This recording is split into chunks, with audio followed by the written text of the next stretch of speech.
میرے محترم دوستوں اور بزرگوں، دنیا کے اندر زندگی بسر کرنے کے طریقے دو ہیں۔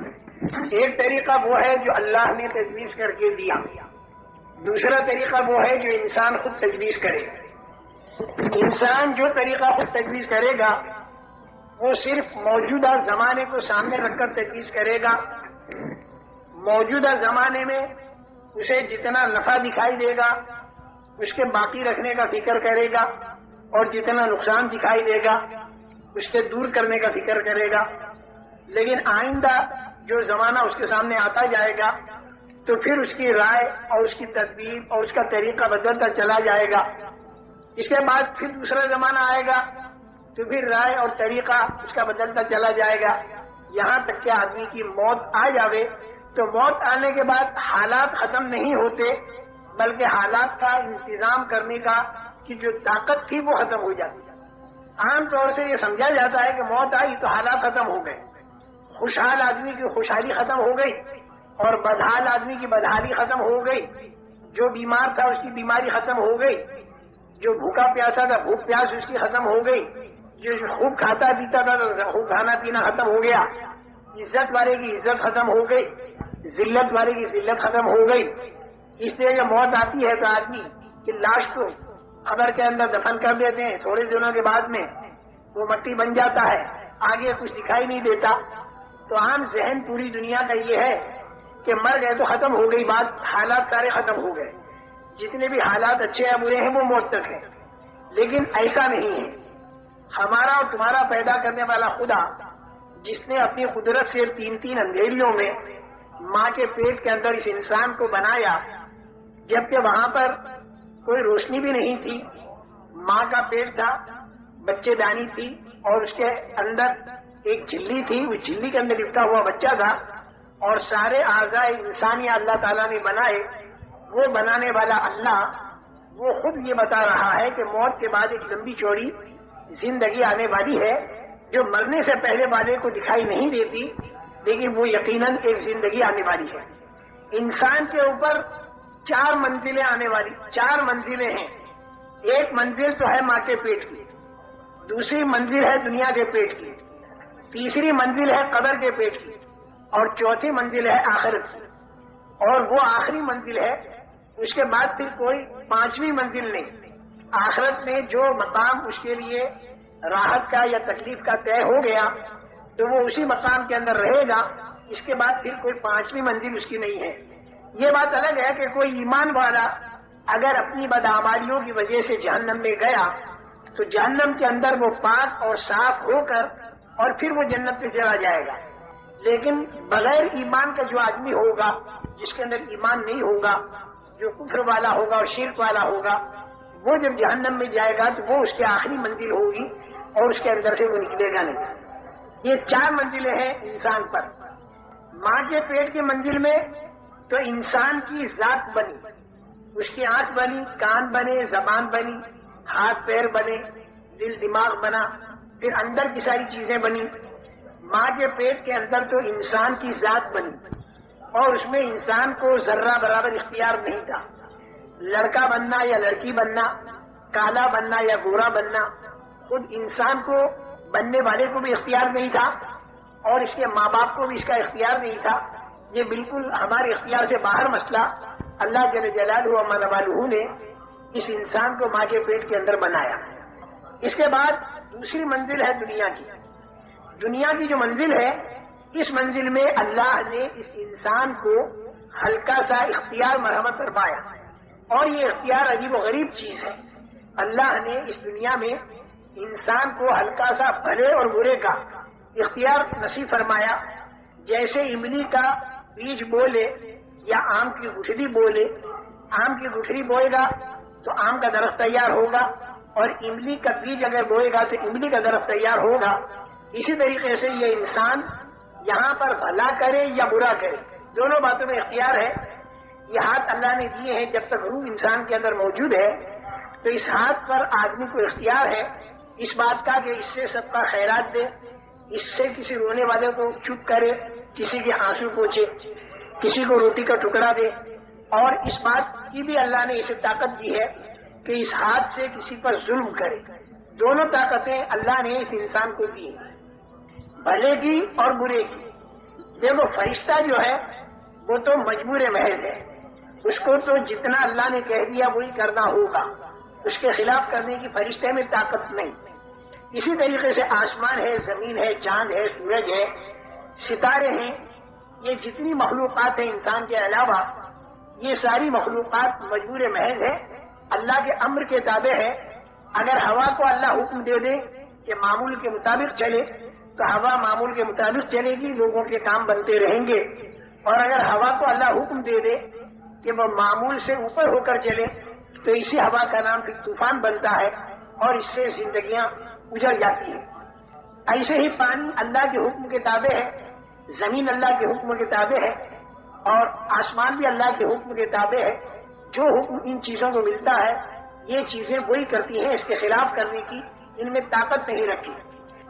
سورج اور چاند کی روش اللہ نے مقرر کر دی، اسی روش کے مطابق وہ چلتے ہیں، اس میں کوئی ان کے اختیار کو دخل نہیں، مجبور محض ہے۔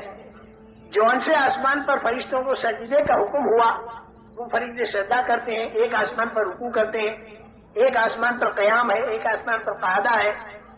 ہزاروں سال سے جو حکم ملا وہ کر رہے ہیں، اس کے خلاف کرنے کی طاقت فرشتوں میں اللہ نے نہیں رکھی۔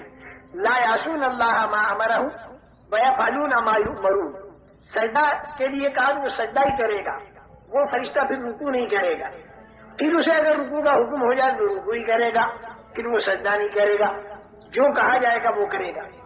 لیکن انسان جو ہے وہ ایسا نہیں ہے، انسان کے اندر اللہ نے دونوں طاقتیں رکھی ہیں، فرما برداری کی بھی طاقت رکھی ہے اور نافرمانی کی بھی طاقت رکھی ہے۔ انسان فرشتوں جیسا نہیں کہ وہ جو کہا جائے وہی کرے، کیونکہ فرشتہ تو جو کہا جائے وہی کرے گا، اس کے خلاف کرنے کی طاقت نہیں، اور انسان کے اندر دونوں طاقتیں رکھی ہیں۔ فمنکم مومن ومنکم کافر، اس میں ایک طبقہ ایمان والا ہوگا، ایک طبقہ کفر والا ہوگا، ایک طبقہ فاسق ہوگا، ایک طبقہ مومن ہوگا، ایک طبقہ ماننے والا ہوگا، ایک طبقہ نہ ماننے والا ہوگا، اور اسی پر سارے حالات کا دار و مدار ہے، دنیا کے بھی اور آخرت کے بھی۔ جتنے اس دنیا کے اندر حالات آتے ہیں وہ حالات کے لانے والے تو ہے اللہ۔ عزت اور ذلت، کامیابی اور ناکامی، اطمینان اور پریشانی، خوف اور امن، بیماری اور تندرستی، موت اور حیات، طبیعت کے موافق حالات یا طبیعت کے خلاف حالات جو اس دنیا کے اندر آتے ہیں، اس حالات کے لانے والے تو ہے اللہ۔ اللہ کے ارادے سے وہ حالات آتے ہیں، جیسا اللہ ارادہ کرتے ہیں ویسے حالات آتے ہیں۔ بعض مرتبہ ذلت کا نقشہ ہوتا ہے لیکن اللہ کا ارادہ ہو جائے تو اسی میں عزت آ جاتی ہے۔ حضرت یوسف علیہ السلام کا سارا نقشہ ذلت کا تھا، دو مرتبہ ان کا بکنا اور زنا کی تہمت لگ کر جیل خانے کے اندر جانا، یہ ذلت کا نقشہ تھا، لیکن اللہ نے ارادہ عزت کا فرما دیا تو اپنی قدرت سے حضرت یوسف علیہ السلام کو ایسی عزت مل گئی کہ دنیا کے کروڑ آدمی ہزاروں سال کے بعد بھی ان کا احترام کرتے ہیں۔ اور بعض مرتبہ نقشہ سارا عزت کا ہوتا ہے لیکن اسی کے اندر اللہ تعالیٰ کا ارادہ ذلت کا ہو جاتا ہے تو پھر وہ آدمی ذلیل ہوتا ہے۔ جیسے قارون، سارا نقشہ اس کے پاس عزت کا تھا لیکن اللہ جل جلالہ و منوالہ نے اسے اتنا ذلیل کیا کہ آج دنیا کے کروڑ انسانوں میں کوئی شریف آدمی اپنے بیٹے کا نام قارون رکھنے کو تیار نہیں۔ تو میرے محترم دوستو، حالات جو آتے ہیں انسان پر وہ اللہ کی طرف سے آتے ہیں، اللہ ہی حالات کو لاتے ہیں، لیکن اللہ تعالیٰ کے حالات لانے کا ایک ضابطہ اور ایک قانون ہے۔ اللہ تعالیٰ جتنی ضابطے کی رعایت کرتے ہیں اتنی کوئی ضابطے کی رعایت نہیں کرتا۔ اللہ نے ضابطے بنا رکھے، ضابطے کی اتنی رعایت ہے کہ لئن اشرکت لَيَحْبَطَنَّ عَمَلُكَ وَلَتَكُونَنَّ مِنَ الْخَاسِرِينَ، یعنی معصوم سے معصوم تر شخصیتوں سے اللہ یہ کہتے ہیں کہ اگر شرک کیا تو اعمال سارے ختم ہو جائیں گے اور نقصان والوں میں تم بن جاؤ گے۔ آپ اندازہ لگاؤ کہ ضابطے کی اللہ کے ہاں کتنی رعایت ہے۔ یہ حالات جو آتے ہیں دنیا میں اور آخرت میں یہ ایک ضابطے کے ماتحت آتے ہیں، بلا ضابطہ اندازن نہیں آتے، اور ضابطہ اللہ کا حالات لانے کے لیے دنیا کے اندر کی پھیلی ہوئی چیزیں نہیں ہیں بلکہ انسان کے بدن سے تیار ہونے والے اعمال ہیں۔ بہت بڑا مغالطہ ہر زمانے میں بڑی بھاری اکثریت انسانوں کی کو لگا، اور آج کے زمانے میں بھی بہت بھاری غلطی کروڑ انسانوں سے جو ہو رہی ہے وہ یہ ہو رہی ہے کہ عام طور پر انسان یہ سمجھ رہے ہیں کہ ہمارے حالات کا بننا اور بگڑنا یہ موقوف ہے چیزوں کی کمی اور بیشی پر. اگر چیزیں ہمارے ہاتھ میں زیادہ ہوں گی تو ہمارے حالات بنیں گے، اور اگر چیزیں ہمارے ہاتھ میں کم ہوں گی تو ہمارے حالات بگڑیں گے. یہ عام لوگوں کا ذہن ہر زمانے میں رہا. فرعون کا بھی یہی ذہن رہا، قارون کا بھی یہی ذہن رہا، اور جتنی نافرمان قومیں گزری ان سب کا ذہن یہ رہا کہ ملک اور مال، روپیہ اور پیسہ، سونا اور چاندی، دکان اور کھیت، یہ جتنی چیزیں ہمارے ہاتھ میں زیادہ ہوں گی اتنے ہمارے حالات بنیں گے.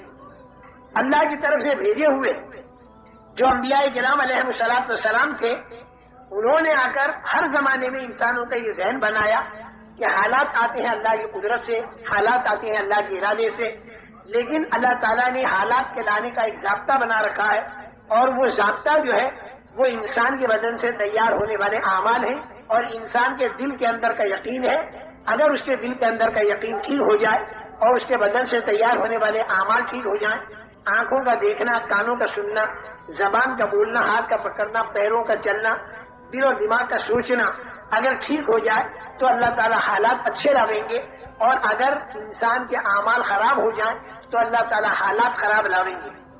دوسرے لفظوں میں اس سے بھی آسان لفظ جو ہے وہ یہ کہ اگر دینداری ہوگی تو اللہ تعالیٰ کامیاب کریں گے، اور اگر بے دینی ہوگی تو اللہ تعالیٰ ناکام کریں گے. اگر دینداری کچے مکان والے کے پاس ہوگی تو اللہ کچے مکان والے کو کامیاب کریں گے، اور اگر بے دینی پکے مکان والے کے پاس ہوگی تو اللہ تعالیٰ پکے مکان والے کو ناکام کریں گے. لیکن ایک حیرت کی بات جو انسان کو حیرت میں ڈالتی ہے ہر زمانے میں اور آج کے دور میں بھی، وہ یہ کہ بہت سے دین والے، بہت سے ایمان والے، بہت سے اعمال والے، ان پر بھی تکلیفیں آ جاتی ہیں، اور بہت سے بغیر دین والے، بہت سے بغیر ایمان والے، بہت سے بے دین آدمی بہت سی مرتبہ دیکھے جاتے ہیں کہ وہ بڑے راحت میں ہوتے ہیں. اس کے بارے میں ایک بات اپنے ذہن میں بٹھا دیں. اصل کامیابی وہ ہے جو مل کر ختم نہ ہو، اور اصل ناکامی وہ ہے کہ جو آ کر ختم نہ ہو. ایک بات یہ ذہن میں بٹھا دیں. عام طور سے آدمی دیکھتا ہے کہ بے دین آدمی رشوت بھی لیتا ہے، جھوٹ بولتا ہے، دھوکہ دیتا ہے، غبن کرتا ہے، خیانت کرتا ہے، پیسہ اس کے پاس بہت ہے، کھانا، کپڑا، مکان، سواریاں بہت مزے کے اندر ہے، تو آدمی سمجھتا ہے دیکھو بے دین ہے لیکن پھر بھی کامیاب ہے. لیکن اللہ تعالیٰ اس کو ناکام کہتے ہیں، کیونکہ یہ جو کامیابی دکھائی دی جا رہی ہے یہ کامیابی موت پر ختم ہو جائے گی، اور بعض مرتبہ موت سے پہلے ختم ہو جاتی ہے، اور موت کے بعد پھر جو ناکامی شروع ہوگی تو وہ ناکامی بڑی لمبی ناکامی ہوگی، بڑی لمبی. اگر آدمی حالت کفر یا شرک میں مرا تو پھر وہ ناکامی ایسی ہوگی جو کبھی ختم نہیں ہوگی، جس کو اللہ تعالیٰ خسران المبین کہتے ہیں. اور اگر وہ حالت ایمان میں مرا تو چاہے دنیا کے اندر اس نے کتنی تکلیفیں اٹھائی ہوں اور لوگ اسے ناکام کہہ رہے ہوں، لیکن اللہ اسے کامیاب بتائیں گے، کیونکہ اس کو بعض مرتبہ مرنے سے پہلے پہلے ایسی کامیابی مل جاتی ہے کہ جسے دنیا کے انسان بھی کہتے واقعی کامیابی ملی، اور بعض مرتبہ دنیا کے پہلے تو آدمی نہیں دیکھ پاتے، لیکن مرنے کے بعد سے جو کامیابی شروع ہوتی ہے تو وہ ایسی کامیابی ہوتی ہے جو کبھی ختم نہیں ہوتی. موت پر حالات ختم نہیں ہوتے بلکہ موت پر حالات بڑھ جاتے ہیں. اگر مرنے کے بعد اچھا حال آیا تو وہ اچھا حال بڑھ جائے گا، مرنے کے بعد اگر برا حال آیا تو وہ برا حال بھی بڑھ جائے گا. جیسے دنیا کے حالات ہیں ویسے نہیں رہیں گے. دنیا کا جیسا اچھا حال ہے، موت کے بعد اگر کسی کو اللہ نے اچھا حال دیا تو وہ دنیا جیسا اچھا حال نہیں ہوگا بلکہ وہ بڑا ہوا ہوگا. چھوٹے میں چھوٹی ادنا سے ادنا درجے کی جنت اگر اللہ نے کسی کو دے دی جو ایمان کے ذرے پر ملے گی تو وہ اتنی بڑی ہوگی کہ جس کے اندر جو پوری دنیا سے 10 گنا بڑی ہوگی، اور 70-72 اس میں ہوں گی بیویاں، اور 80,000 اس میں ہوں گے خدمت گزار، اور دودھ کی نہریں، پانی کی نہریں، شہد کی نہریں اور پاکیزہ شراب کی نہریں اس کے اندر چل رہی ہوں گی. سونے اور چاندی کی اینٹوں کے بنے ہوئے مکانات ہوں گے، ان کے جوڑنے کا گاڑا مشک کا ہوگا، اور جنت کی زمین کی مٹی زعفران کی ہوگی، اور پتھر اور کنکر ہیرے اور جواہرات کے ہوں گے، اور جو نعمت ملے گی وہاں پر کبھی چھینے گی نہیں. جنت میں جانے والا ہر آدمی جوان ہوگا، جوانی اس کی کبھی ختم نہیں ہوگی. مرد بھی اور عورتیں بھی 30-33 سال کی عمر کے ہو کر جنت میں جائیں گے چاہے مرنے کے وقت میں عمر ان کی 90 سال کی ہوئی ہو، لیکن جنت میں جاتے ہوئے 30-33 سال کی عمر ہوگی، اور 50 کروڑ سال کے بعد اگر اس جنتی کو دیکھا جائے تو ویسا ہی جوان جاپان 30-33 سال کا ہوگا۔ جوانی ملی ختم نہیں ہوگی، اور زندگی ملی تو وہ بھی کبھی ختم نہیں ہوگی۔ موت کا وہاں پر ڈر نہیں، مکانات کے بوسیدہ ہونے کا ڈر نہیں، نہروں کے سوکھنے کا خطرہ نہیں۔ مرد ایک جگہ تکیہ لگائے بیٹھے ہوں گے مسحری پر، اور ان کی بیوی، اس مرد کی بیوی دوسرے کنارے پر تکیہ لگا کر بیٹھی ہوگی مسحری پر، اور سارا ایک عجیب و غریب منظر ہوگا۔ لا خوف علیہم ولا هم یحزنون، نہ تو آگے کا کوئی ڈر اور نہ پیچھے کا کوئی غم، نہ تو جوانی کے ختم ہونے کا غم، نہ زندگی کے ختم ہونے کا غم، کسی قسم کا کوئی ڈر بھی نہیں، کسی قسم کا کوئی غم بھی نہیں۔ تیز رفتار سواریاں، اگر دوسری جنتوں میں جانا ہوا اعلیٰ قسم کی تو وہاں پر بھی جانے کی اجازت ملے گی، اور ہفتے میں ایک مرتبہ کم سے کم اللہ تعالیٰ کی زیارت اور دیدار، یہ ایک اتنی بڑی نعمت ہوگی کہ جنت کی ساری نعمتیں اس کے سامنے ماند ہوں گی۔ اللہ کو اگر اس دنیا میں کسی نے نہ پہچانا اور اللہ کی معرفت اگر کسی کو نہ ملی تو زندگی اس کی بیکار گئی۔ اللہ کی معرفت جس کو مل جاتی ہے اور ایمان والا جو آدمی بن جاتا ہے تو پھر اللہ تعالیٰ کی زیارت وہاں پر ہوتی ہے، اور یہ ساری جنت کی نعمتوں میں اعلیٰ قسم کی نعمت ہوتی ہے۔ اللہ تعالیٰ اس کی ہمت افزائی فرماتے ہیں، دل جوئی فرماتے ہیں، یہ فرماتے ہیں کہ تجھے اور کچھ چاہیے؟ تو وہ یہ کہتا ہے کہ اللہ ہر لائن کی نعمتیں تو نے ہمیں دے دی، اب ہم تجھ سے اور کیا مانگیں؟ تو اللہ تعالیٰ یہ فرمائیں گے کہ ایک نعمت میں تمہیں اور دیتا ہوں، وہ یہ کہ میں تم سے راضی ہو گیا، میں تم سے ناراض نہیں ہونے کا۔ کیونکہ اللہ کا ناراض ہونا بہت بڑی مصیبت اور اللہ کا راضی ہونا بہت بڑی نعمت۔ سورہ فاتحہ میں یہی دو دعائیں مانگی جاتی ہے کہ انعمت علیہم والے راستے پر ہمیں چلانا اور مغضوب علیہم والے راستے پر مت چلانا۔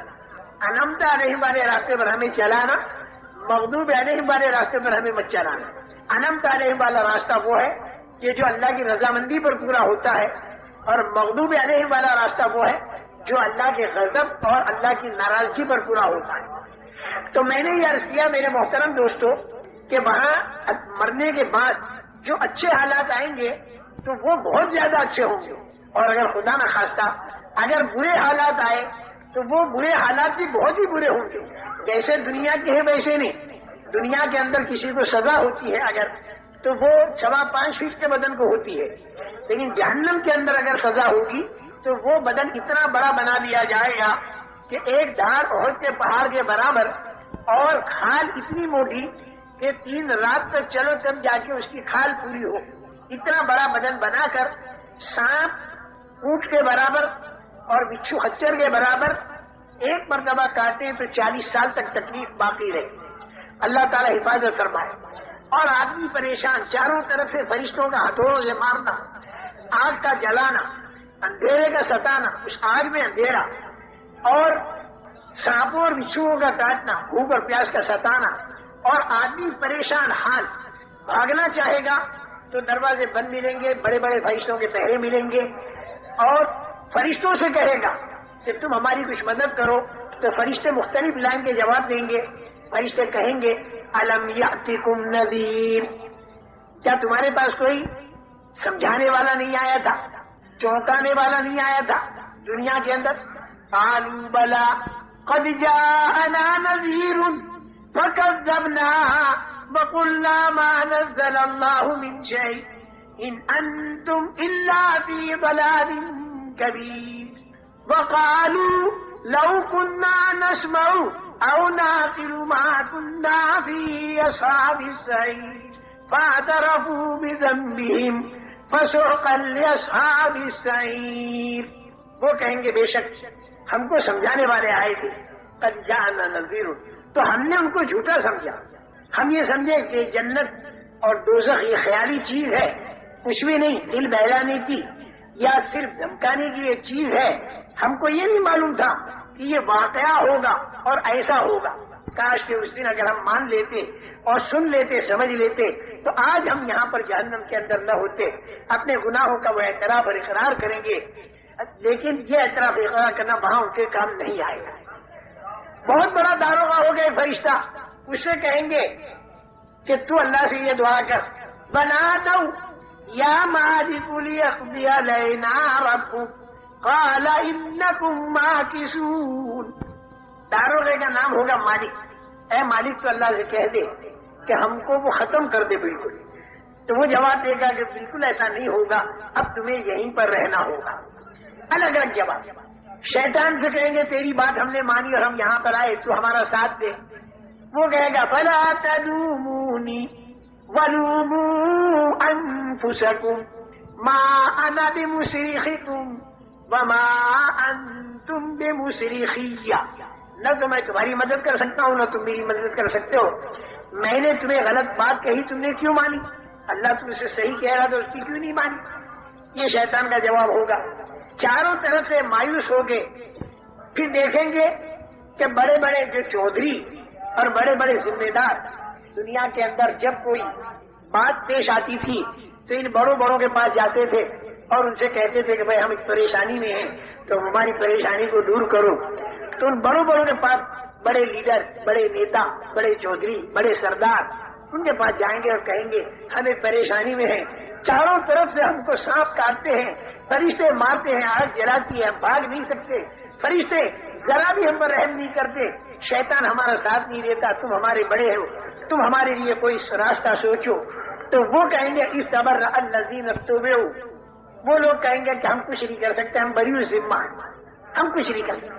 تب یہ چھوٹے بھائیوں کہیں گے کہ اب کی مرتبہ اگر اللہ نے ہم کو دنیا میں بھیجا تو اب ہم تمہاری پارٹی میں نہیں ہوں گے, اس لیے کہ تم نے ہم کو غلط راستہ بتایا.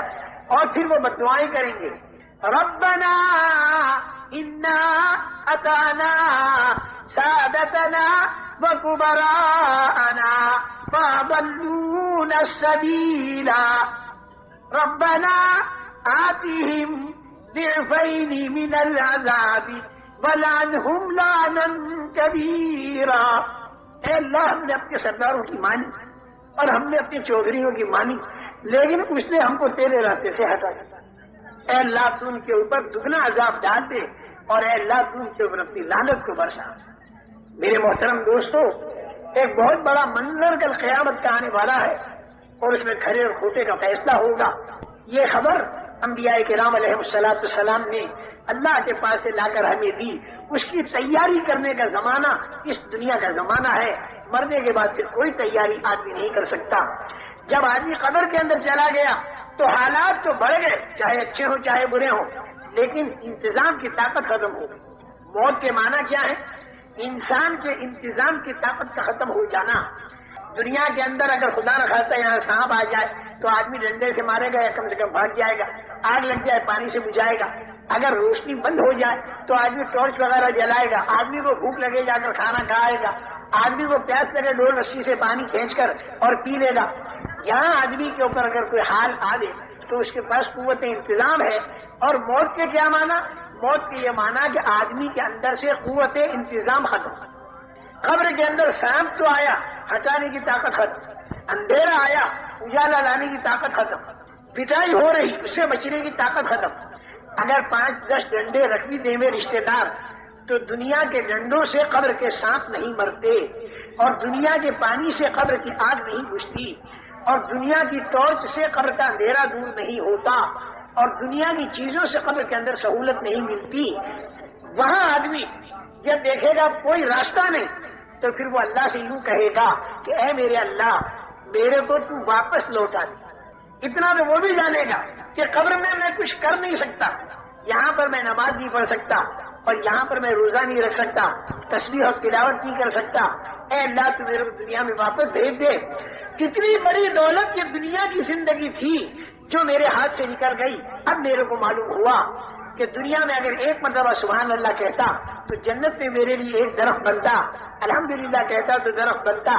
دنیا میں سب کا خیرات کرتا تو اس کا میرے کو بدلہ ملتا. دنیا میں اللہ کے دین کی دعوت کا کام کرتا, جو جتنے انسانوں میں دعوت کا کام پہنچتا اور جتنے انسانوں میں دینداری آتی ان سب کے برابر میرے کو اے اللہ ثواب ملتا. اب تو میرے کو دنیا میں واپس بھیج دے. اب میری سمجھ میں بات آ گئی, اب میں دنیا میں جا کر اچھے اچھے کام کروں گا. اللہ تعالیٰ فرمائیں گے کلا, بالکل نہیں. اور دیکھو ایک بات میں بتاؤں, دنیا کے اندر انسان پر جو تکلیف آتی ہے وہ تکلیف اس لیے آتی ہے تاکہ آدمی الٹا راستہ چھوڑ دے اور سیدھے راستے پر آئے۔ دنیا کے اندر کی تکلیف خدا کی ایک رحمت ہے۔ جب آدمی غلط راستوں پر چلتا ہے تو پھر اللہ تعالیٰ تنبیہ کے طور پر تکلیفیں ڈالتے ہیں، اور ان تکلیفوں کا منشا اور ان تکلیفوں میں مصلحت اللہ کی یہ ہوتی ہے کہ لعلہم یرجعون۔ بار بار اللہ تعالیٰ فرماتے ہیں کہ یہ چھوٹی تکلیفیں میں ڈالتا ہوں تاکہ تم پلٹا کھا جاؤ، یعنی غلط راستہ چھوڑ دو، صحیح راستے پر آ جاؤ۔ دیکھو میرے محترم دوستو، یہ باتیں جو میں آپ حضرات کو بتا رہا ہوں، کسی زمانے میں یہ باتیں بتانا کام تھا نبیوں کا۔ یہ باتیں حضرت موسیٰ علیہ السلام کے بتانے کی تھی۔ حضرت عیسیٰ علیہ السلام، حضرت نوح علیہ السلام، انبیاء کرام علیہ السلام دعوت دیتے تھے، لوگوں کے دلوں میں اللہ کی عظمت اور بڑائی پیدا کرتے تھے، مرنے کے بعد والی زندگی انہیں سمجھاتے تھے، اور چھپی ہوئی باتیں اللہ تعالیٰ ان کے اوپر کھولتا تھا تو وہ انہیں بتایا کرتے تھے۔